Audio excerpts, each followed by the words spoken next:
Спротивно од кога бирате партнер, кога бирате половен автомобил, најдобро е да сте втор. Најпосакуваното половно возило е Toyota Corolla, бидејќи има француска удобност со јапонски квалитет. На 64.000 оваа македонска Toyota Corolla нема апсолутно никаков влог. Пред само 2000 км е направен шестиот сервис на овој автомобил, има електронска сервисна книшка, зелен картон и каско. Собственикот е 1,87 м, а неговата сопруга 1,75 м. Тие седеле еден позади друг, бидејќи имаат мало детенце, што значи има простор. Возилото е на својот втор сет на летни гуми, и тоа Pirelli. Исто така, доаѓа и со комплетен сет на зимски 4 гуми 16, а има и резервна гума. Дали ви кажав дека троши 4,6 литри на 100 км? На автопат, во зависност од тоа како ја возите, може да достигне и до 6 литри потрошувачка. Има уште безмалку 5 години гаранција на батериите, кои што задолжително се проверуваат на секој голем мал сервис и се во одлична состојба.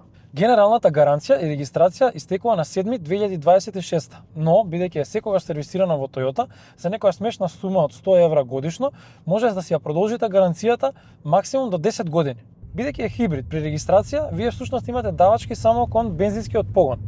Затоа давачките се и многу мали. Продажната цена на нова Corolla 2025 година е околу 30.000 евра со ова ниво на опрема. Вие, за 1/3 од цената, или околу 30% помалку, добивате автомобил кој што има поминато 20% од онаа 300.000 километража која што овој автомобил навистина може да ја помине, а може да помине и многу повеќе од тоа. И ќарот на вториот собственик не е во овие математики, туку во фактот дека може да го вози од 40 до 50.000 километри и во следните 2 години да го продаде, со тоа што следниот собственик повторно ќе има гаранција.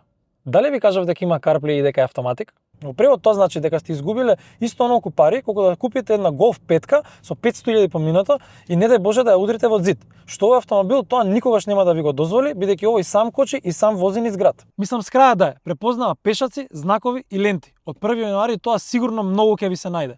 И сето тоа го добивате и би изгубиле многу помалку од првиот собственик на овој автомобил. Класична кражба. Автомобилот вози апсолутно сам. Сам ќе закочи, иако нормално не треба да се ослонувате целосно на системите, сепак тој целосно сам застанува и сам ќе трне кога ќе трне автомобилот пред него. Единствено нешто што треба да направите е да кликнете на res, што значи resume. Стискаш на resume и возилото само трнува. Секако треба секогаш да го држите воланот. Не е целосно autonomous. Долго сакате да бидете вториот собственик на овој автомобил, пишете ми во порака. Почетната цена е 20.799 и ние уште веднаш по телефон ќе ви спуштиме за хемиското чистење кое е потребно на овој автомобил. Ха-ха, не се ни слуша кога тој го наструја. И можеби не е BMW, Mercedes или Lexus, но